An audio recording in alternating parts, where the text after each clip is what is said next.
அல்சரை பற்றி நிறைய பேர் பதிவு கேட்டிருந்தாங்க. அல்சர்னா வயிற்று புண், அப்போனா தான் அல்சர். அது வாய்க்கு பார்த்தீங்களா, வயிற்றில் புண் இருந்தால் முதல்ல வாயில் புண் வரும்பாங்க. வாய் உதறலேருந்து நாக்கு இதில் இருந்து ஆரம்பிக்கும். அதில் இருந்து ஆசன வாய் வரைக்கும் உள்ள புண்கள் காமனாக அல்சர் அப்படிங்க பொதுவாக சொல்கிறது. வாயில் இருந்து ஆசன வாய் வரைக்கும் உணவு எங்கெல்லாம் உள்ளே போய் கடைசியாக கழிவாகி வெளியே வருதோ அது வரைக்கும் புண் இருந்தால் அது அல்சர். முதல்ல இங்கனுக்குள்ளே இருந்தால் அதுக்கு ஒரு பேர் சொல்கிறாங்க. தொண்டையில் இருந்தால் ஒரு பேர், இறைப்பையில் இருந்தால் ஒரு பேர், சிறுகுடலில் இருந்தால் ஒரு பேர், பெருங்குடலில் இருந்தால் ஒரு பேர், ஒவ்வொன்றுக்கும் ஒரு பேர். ஆனால் இதிலேருந்து புண்ணு இருந்தால் அல்சர். அந்த புண்ணு ஏன் வருது அப்படின்னா, நீங்கள் வேலைக்கு சாப்பிடலை அப்படின்னா புண்ணு வரும். ஒன்று, சரியாக தூக்கம் இல்லை, கவலையோடு இருக்கீங்க அப்படின்னா செரிமான குறைபாடு வரும். அதனால் உங்களுக்கு அல்சர் வரும். அதாவது மனம் கெட்டால் உடல் கெடும், உடல் கெட்டால் மனம் கெடும். மனசு கெட்டு போயிருந்தாலும் அல்சர் வர வாய்ப்பு இருக்குது. உடம்பு கெட்டு போனாலும் அல்சர் வரும். ஒன்று உணவு, அடுத்து மனசு.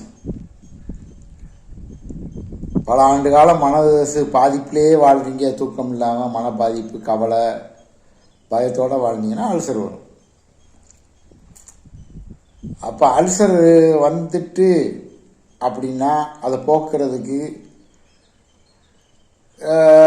3 நேரம் சாப்பிட்றதா சாப்பாடை 6 நேரமாக பிரித்து சாப்பிடணும்.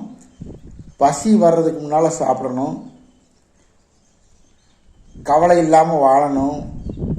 இதெல்லாம் இருந்தால் உங்களுக்கு அல்சர் குணமாக வாய்ப்பு இருக்குது. முதல்ல அல்சர் ஆரம்பமாகிறதும் உடனே வராது.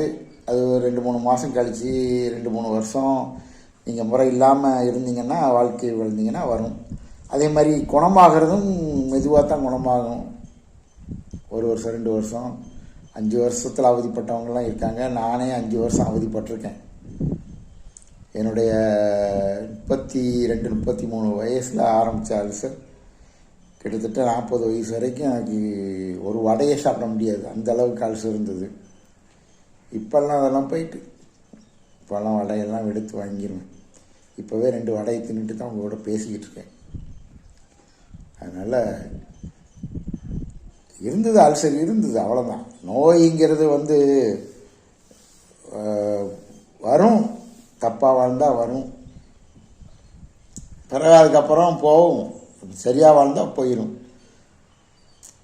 அதனால் நீங்கள் அல்சர் வந்துட்டு ஒரு ஆளுக்கு அப்படின்னா 3 நேரம் சாப்பாடை 6 நேரமாக பிரித்து சாப்பிடுங்க. பசி வர்ற முன்னால் சாப்பிடுங்க. பசி அப்படிங்கிறத வர விடாதீங்க, வர்றதுக்கு முன்னால் சாப்பிடுங்க. இதுக்கு ஹோமியோபதி மருந்து ஏகப்பட்ட மருந்து இருக்குது. வாயிலிருந்து ஆசனவாய் வரைக்கும் புண்ணு இருக்குது அப்படின்னா சிம்பைட்டம்னு ஒரு மருந்து இருக்குது. பக்கத்தில் நீங்கள் ஹோமியோபதி கடை இருந்ததுன்னா வாங்கி சாப்பிட்லாம். 30 சீல சிம்பைட்டம் அந்த மருந்தாக வாங்கி சாப்பிட்டீங்கன்னா வாயிலிருந்து ஆசனவாய் வரைக்கும் உள்ள புண்ணு ஆறும். கல்லீரல் குறைபாடுனால அல்சர் இருந்தால் ஐரிஸ் வெர்சி கலர்னு ஒன்று இருக்குது. அது 30 பொட்டன்சியில் வாங்கி சாப்பிட்டிங்கன்னா அது குணமாகும். இல்லையா, வயிற்று புண்ணாகி வலிக்கிறியா அப்படின்னா China 30 C, lycopodium 30 C, arsenic album 30 C, baptisia 30 C, இதெல்லாம் எல்லாத்துலேயும் 2-2 உருண்டை 3 உருண்டை வாங்கி வச்சுக்கணும். எல்லாத்துலேயும் 2-2-3 உருண்டை சாப்பிட்டீங்கன்னா அந்த வலியே கேட்கும். ஏன்னா ஒரு குழந்தைக்கு 6 வயசு 7 வயசு ஒரு குழந்தைக்கு அல்சர்னால அவதிப்பட்டது. மெடிசனாக கொரியரில் அனுப்பி வைக்கான்னு அவங்க ரூபா போட்டு விட்டாங்க. நான் அனுப்பி வைக்கிறதுக்குள்ளே அல்சர் வலி பயங்கரமாயிட்டு.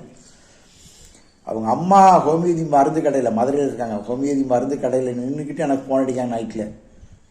சார் நீங்கள் அனுப்பி வச்சா 2 நாள் கழித்து தான் வரும், ஆனால் இன்றைக்கி நைட்டில் எங்கள் பிள்ளை கதறுது, ஹோமியோபதி மருந்துக்கெல்லாம் நிற்கேன், எனக்கு கொஞ்சம் தயவு செய்து மருந்து சொல்லுங்கன்னா ஹோமியோபதி உள்ளவங்ககிட்ட ஃபோனை கொடுக்க சொல்லிவிட்டு இதே மருந்துன்னு சொன்னேன். லைக்கோபோடியம், சைனா, அர்சானிக் ஆல்பம், பாப்டிசியா எல்லாத்துலேயும் ஒவ்வொரு ட்ராம் 2 ட்ராம் வாங்கணும். வாங்கிட்டு எல்லாத்துலேயும் 3 உருண்டை சாப்பிட சொன்னேன். அரை மணி நேரத்துக்கு ஒரு கிச்சு கொடுங்க, ஒரு 2-3 நேரம் கொடுத்தீங்கன்னா வலி போயிடும்னு. அதே மாதிரி அந்த அம்மா கொடுத்துட்டு மருந்து கொரியர்லேயும் அனுப்பி வச்சேன். போச்சு. போனால் பிறகு மறுபடியும் ஃபோன் அடித்தாங்க. நான் கேட்டேன். அது உடனே நைட்டில் நல்லா 2-3 தடவை போட்டால் நைட்டில் நல்லா தூங்கிட்டா பாப்பா அப்படின்னாங்க. சந்தோஷம். அவங்களுக்கு சந்தோஷம் இருந்தது இல்லை தெரிய, எனக்கு அவ்வளவு சந்தோஷம். அடுத்தவங்க நோயை குணமாக்குறதுல எனக்கு பெரிய ஆனந்தம். ஏன்னா இந்த பிறவியில் பிறந்தோம் அப்படின்னா பிறவி பயன்னு சொல்லுவாங்கள்ல, பிறவி பயன், அந்த பயன் எனக்கு கிடைக்கும். அதனால் நீங்கள் உங்கள் எந்த அல்சராக இருந்தாலும் பரவாயில்ல, வாழ்க்கை முறையை மாற்றுங்க, அல்சர் குணமாகும். வேணும்னா இந்த மருந்துகளை ஹோமியோபதி மருந்து கடையில் வாங்கி சாப்பிடுங்க. இல்லை அப்படின்னா எனக்கு ஃபோன் அடிங்க, நான் உங்களுக்கு மருந்து அனுப்பி வைக்கேன். ஆமாம், இதுதான் அல்சர். நன்றி பாப்பா.